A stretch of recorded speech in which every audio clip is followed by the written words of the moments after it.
అడిగిన వెంటనే ఆకాంక్షను తీర్చిన ముఖ్యమంత్రి చంద్రబాబుకి సత్యసాయి జిల్లా కొత్త చెరువుకు చెందిన చిన్నారులు కృతజ్ఞతలు తెలిపారు.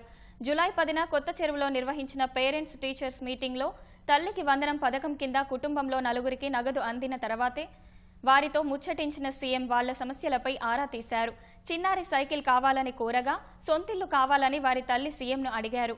స్పందించిన ముఖ్యమంత్రి చిన్నారులకు సైకిళ్లతో పాటు ఇంటి నిర్మాణాన్ని చేపట్టాలని కలెక్టర్ను ఆదేశించారు. అధికారులు వారి ఇంటికి వెళ్లి సైకిళ్లను పిల్లలకు అందజేశారు. దీంతో చిన్నారులు ఆనందం వ్యక్తం చేస్తూ థాంక్యూ సీఎం సార్ అంటూ ధన్యవాదాలు తెలిపారు. నిన్న పేరెంట్స్ మీటింగ్కి సార్ వాళ్ళు వచ్చారు, లోకేష్ సార్, సీఎం సార్. మేము పేదవాళ్ళం సార్, మేము మమ్మల్ని కలవడమే చాలా గొప్ప సార్. సారులు అట్లని మాకు 4 సైకిల్ మేము అడగకుండా తెచ్చిచ్చినారు సార్ ఇంటికి. Thank you Lokesh sir, thank you CM sir.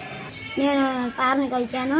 Sir నాకు ప్రాబ్లం ఉంది సార్ అంటే, సార్ అనుకునే ప్రాబ్లం అంటే, సార్ నేను గంటకి నీళ్ళు పోసుకెళ్ళా సార్ అంటే పెద్ద డాక్టర్ చూపిస్తానన్నాడు సార్.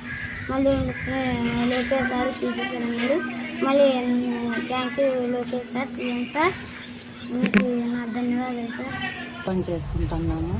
మాకు 4 పిల్లలు, తల్లికి వందనం నలుగురికి పడింది 52,000. చాలా సంతోషంగా ఉంది సార్.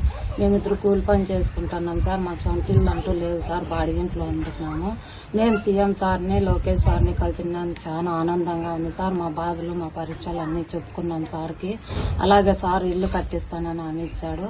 నా పిల్లోని హెల్త్ గురించి నేను చెప్పాను సార్, అన్నీ చూస్తానని నాకు హామీ ఇచ్చినాడు సార్. చాలా సంతోషంగా ఉంది సార్. సార్తో కలిసిందని సంతోషము. అనుకుంటున్న సైకిల్ 4 తీసిచ్చిన పిల్లలకు సారు మాకు చాలా సంతోషం సార్. పిల్లోనికి ఆరోగ్యం బాగాలేక చూపిస్తానన్నాడు. ఇల్లు సొంతిల్లు కట్టించి మీ పిల్లలకు ఏమొచ్చినా నేను చేస్తాను, చదివిస్తాను అని చెప్పినాడు. నమస్తే సీఎం గారికి నమస్కారం, లోకేష్ సార్కి నమస్కారం.